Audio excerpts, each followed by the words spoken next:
Hello everyone. The poem we are going to look at now is Coming by Philip Larkin, who was one of post-war England's most famous poets. Now, as a poet, he was known for colloquial use of language, simple and commonplace description, and also pessimistic view of human life. Now, remember this when you are reading through the poem Coming, which is on the surface level, is a simple poem that celebrates the coming of the beautiful season of spring. Let's get on with the analysis. Let's look at the title. The word coming implies some sort of arrival, and therefore it creates a sense of anticipation and curiosity in the reader. For instance, when you read the word coming, a number of questions must have popped up in your mind. You would want to know who's coming, what is coming, when is it coming, how and why. So that is the sense of anticipation and excitement created by the title. The first 11 lines of the poem sets the scene. This line describes the natural world and observes its subtle changes. So in a sense, the first 11 lines focus on the natural external world. So what kind of setting is created? What does the poet tell us? On longer evenings, light, chill and yellow bathes the serene foreheads of houses.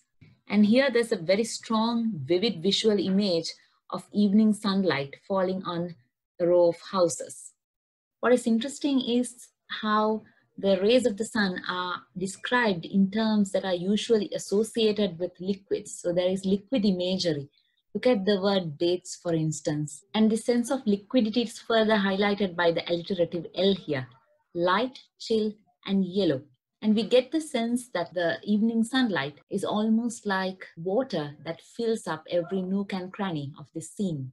And clearly there is personification in the line, serene foreheads of houses. What it means is that when houses are described as having serene foreheads, they are given certain human qualities. The next line reads, a thrush sings, laurel surrounded in the deep bare garden, its fresh peeled voice astonishing the brickwork. The singing bird is a sign of life that adds a little liveliness to this otherwise inactive scene. However, the bird is hidden, it is laurel surrounded. That means it is hiding in the laurel hedge. You cannot see him, but you can hear him. But in the quiet, calm backdrop, the sudden voice of the singing bird comes as such a shock that the brickwork is astonished, surprised, is shocked. Once again, the line astonishing the brickwork adds to the earlier personification. And in this line, there are also subtle signs of change. For example, look at how the deep, bare garden would symbolize winter and its emptiness, whereas the fresh peeled voice would convey signs of regeneration and vitality. With the next two lines, we finally know what is coming. It is spring. It will be spring soon. It will be spring soon. It is repeated and thereby emphasized. And also these kinds of create a sense of excitement on the part of the poet about the coming of the spring. And you can also see that the change is subtle and almost there is a conflict between the two seasons. For example, the thrush is singing, probably heralding the coming of the spring, but he is still hidden. He cannot come out at once and announce the dawn of spring. And notice how the sun rays are both chill and yellow. So there is a sense of warmth as well as a sense of coldness. There is sunlight, but it is not strong enough to chase away the coldness of winter. And also we can see how this subtle transition is captured in the sounds of this part of the poem. For example, in the first part, you have alliterative L that we pointed out earlier. And also you have soft and gentle sounds like th, sh, and s. Bathes the serene foreheads of houses. Thrush sings. On the other hand, in the following lines, you have harsher sounds like d and b. Deep, bare garden. And again, k sound in brickwork. They are harsher sounds when compared to l, th, sh, and s. So clearly what is happening here is that the late winter landscape is slowly giving way to spring. And spring here is important because it is the season of regeneration, rejuvenation, vitality, and new life.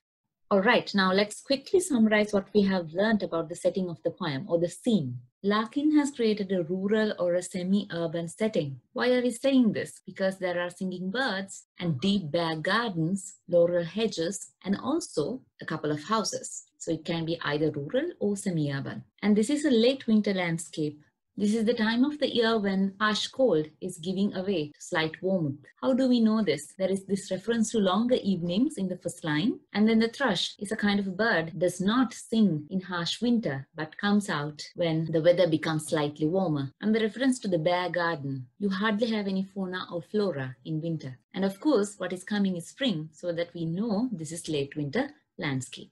There is also feeble sunlight and a sense of quiet and calm. There is a certain emptiness as well. This silent and empty atmosphere is created with words like serene and bare. And also notice that we do not have a lot of action verbs in this part of the poem. So there is a lack of activity, a lack of human presence. This is balanced by the personified houses and also the singing bird. And this section of the poem ends with a caesura. Although this poem is not divided formally into two stanzas, you can see a clear division between the first part and the second part, because of the shift in focus. And this shift is signified by the caesura, where there is a significant pause in the poem. We know that the topic is going to change or something significant is going to follow. And of course, there is a change in focus in the second part of the poem.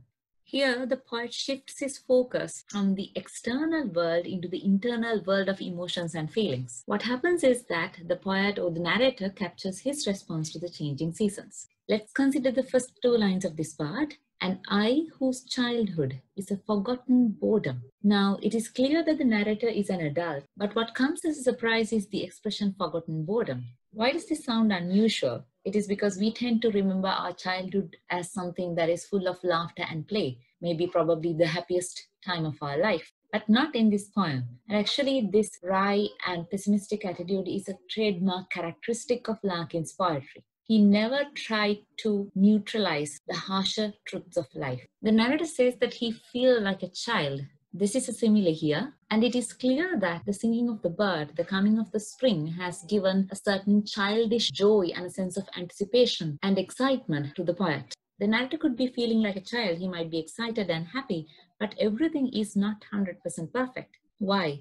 Because he says here, I feel like a child who comes on a scene of adult reconciling. Now, adult reconciling implies prior hostility. That means there must have been some sort of a conflict in order for them to reconcile now. But of course, the child in his innocence can understand nothing, but simply responds to the unusual laughter and starts to be happy.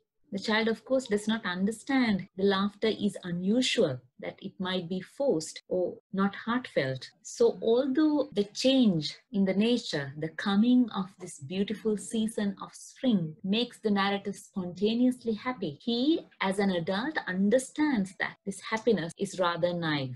In your childhood, it might have been easier to be happy when the moods of our parents were our seasons and all our mysteries and uncertainties could be resolved by their changes and moods. However, now as an adult, the narrator sees things differently. While a child may not understand the tension that is behind the unusual laughter, the poet as an adult understands that the rebirth in nature, signified by the spring, is an illusion that temporarily masks the inevitability of change and decay. So Larkin's trademark pessimism is there to a certain extent in this poem as well. And you can notice that the overall tone of the poem is reflective of the adulthood of the poet and his complex view of life and nature. The tone is rather soft and somber in spite of the uplifting sense of joy conveyed at certain points in the poem. So in a sense, this part conveys mixed feelings of joy and pessimism. In this poem, the poet has presented to us a scene of natural beauty and change, and also the parallel subtle change in mood in people that is brought about by the ever-changing cycle of nature. Overall, what we can say is that this is a poem that describes the coming of spring on a surface level, and in doing so, discusses matters related to man, nature,